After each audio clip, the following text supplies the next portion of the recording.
किस तरह से निर्मला सीतारमण जी का लुक जो है वो साल दर साल बदलता गया है। लगातार 7वीं बार वे बजट पेश करने जा रही हैं। 2019 में जब आई थी तो डार्क पिंक कलर की उन्होंने साड़ी पहनी थी, उसके बाद 2020 में पीला रंग, 2021 में लाल रंग की साड़ी और 2022 में उन्होंने भूरे रंग की साड़ी पहनी थी। और इस दौरान उनके बालों का कलर भी लगातार जो है वो ग्रे होता गया है, क्योंकि देश की अर्थव्यवस्था की जिम्मेदारी है। इस तनाव में उनके बाल सफेद होते गए हैं।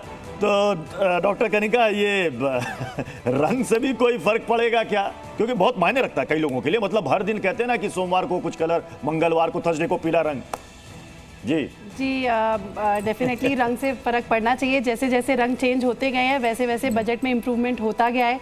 सो आई थिंक आज वो जिस रंग की साड़ी पहन करके आई है वो कहीं ना कहीं हमारे लिए हेल्पफुल साबित हो। जी, और आज मंगलवार है वैसे, और मंगलवार के दिन आम लोगों के लिए ये कितना मंगलकारी बजट होगा, यही लोग जानना चाह रहे हैं। आरती टिक्कू जी, क्या लग रहा है कि नहीं, कलर का बहुत इंपॉर्टेंस होता है? कलर बिल्कुल, अगर मुझे सही दिख रहा है तो वाइट और रेड की जो बॉर्डर है वो दिख रही है, उस तरह की साड़ी पहनी है।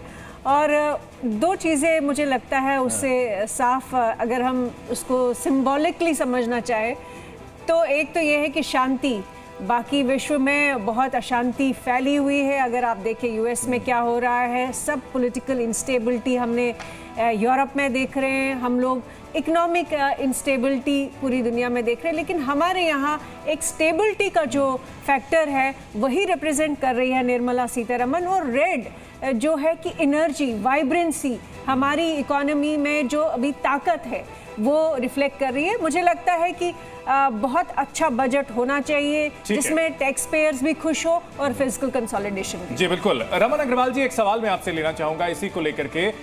ये कहा जाता है कि भाई हमारी जो आईआईपी है उसका आंकड़ा बड़ा अच्छा आया है और इसमें रोजगार के मौके जो हैं वो बढ़ेंगे, ये पूरी उम्मीद की जा रही है। लेकिन विपक्ष ये दावा करता है कि भाई बेरोजगारी बढ़ रही है, सरकार के जो आंकड़े हैं वो हवा हवाई हैं, और उधर इंडस्ट्री ये कहती है कि हमारे पास स्किलफुल लोग हमें नहीं मिल रहे हैं। क्या कोई विजन उसको लेकर के सरकार की ओर से दिया जा सकता है कि स्किल डेवलपमेंट ज्यादा हो ताकि रोजगार के मौके जो हैं युवाओं को ज्यादा मिले?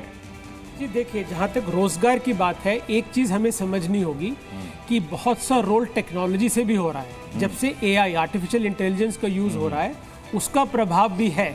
तो जो स्किल डेवलपमेंट है वो एक बहुत ही अहम मुद्दा है आज की डेट में, और हमारा ऐसा मानना है कि ज़रूर सरकार इस पर बहुत सा ध्यान देने वाली है, और जो स्किल है हमारी लेबर वर्कफोर्स की वो बढ़ाने की ज़रूरत है ताकि ज़्यादा से ज़्यादा जॉब्स क्रिएट हो। दूसरा मुद्दा, सरकार का एक्सपेंडिचर ऑन इंफ्रास्ट्रक्चर जो पिछले 2 साल से बढ़ रहा है, इस बार भी उम्मीद है वो और बढ़ेगा, और वो एक अपने आप में बहुत बड़ा फैक्टर है।